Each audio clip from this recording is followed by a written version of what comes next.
തൃശ്ശൂരിലെ ചീയാരത്ത് കാമുകൻ നിതീഷ് തീ കൊളുത്തിക്കൊന്ന കാമുകിയായ നീതുവിനെ മലയാളികൾ ഇനിയും മറന്നിട്ടില്ല.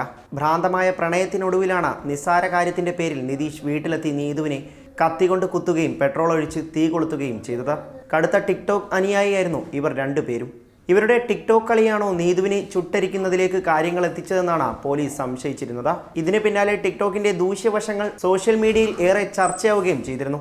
ഇപ്പോഴിതാ ഇതിന്റെയൊക്കെ പശ്ചാത്തലത്തിൽ ടിക്ടോക്കിന് ഇന്ത്യയിൽ നിരോധനം ഏർപ്പെടുത്തിയിരിക്കുകയാണ്. സ്മാർട്ട് ഫോൺ ഉപയോഗം വ്യാപകമായതിന് പിന്നാലെയാണ് ടിക്ടോക്ക് പോലുള്ള ആപ്പുകളും വ്യാപകമാകുന്നത്. ചുരുങ്ങിയ കാലം കൊണ്ട് തന്നെ ടിക്ടോക്ക് ആപ്പ് കൗമാരക്കാർക്കിടയിൽ പ്രചാരം പിടിച്ചുപറ്റി. നിതീഷ് നീതുവിനെ ചുട്ടരിച്ചതിന് പിന്നാലെ ഇവരുടെ ടിക്ടോക്ക് വീഡിയോകൾ വൈറലായിരുന്നു.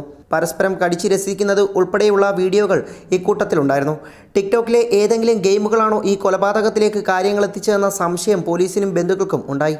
ടിക്ടോക്കിനെതിരെ നിരവധി പരാതികൾ എത്തിയ സാഹചര്യത്തിൽ ഇന്ത്യയിലെ സർക്കാരുകളും കോടതികളും ആവശ്യപ്പെട്ടതോടെയാണ് ചൈനീസ് അപായ ടിക്ടോക്കിന്റെ ആൻഡ്രോയിഡ് പതിപ്പുകൾ ഗൂഗിൾ പ്ലേ സ്റ്റോറിൽ നിന്നും നീക്കം ചെയ്തത്.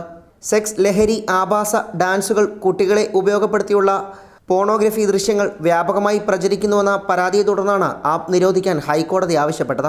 രാജ്യത്ത് കഴിഞ്ഞ കുറച്ചു മാസങ്ങളായി സൈബർ കുറ്റകൃത്യങ്ങൾ വർദ്ധിക്കുന്നതിനും ടിക്ടോക്ക് കാരണമാകുന്നുണ്ടെന്നും ആപ്പിന് വിലക്കേർപ്പെടുത്തണം എന്നാണ് കോടതിയിൽ എത്തിയ ഹർജിയിലെ പ്രധാന ആവശ്യം. കുട്ടികളാണ് ടിക്ടോക്ക് കൂടുതലായി ഉപയോഗിക്കുന്നതെന്നും ഇത്തരം വീഡിയോകൾ ദുരുപയോഗം ചെയ്യുന്നുണ്ടെന്നും ഹർജിക്കാർ വാദിക്കുന്നു.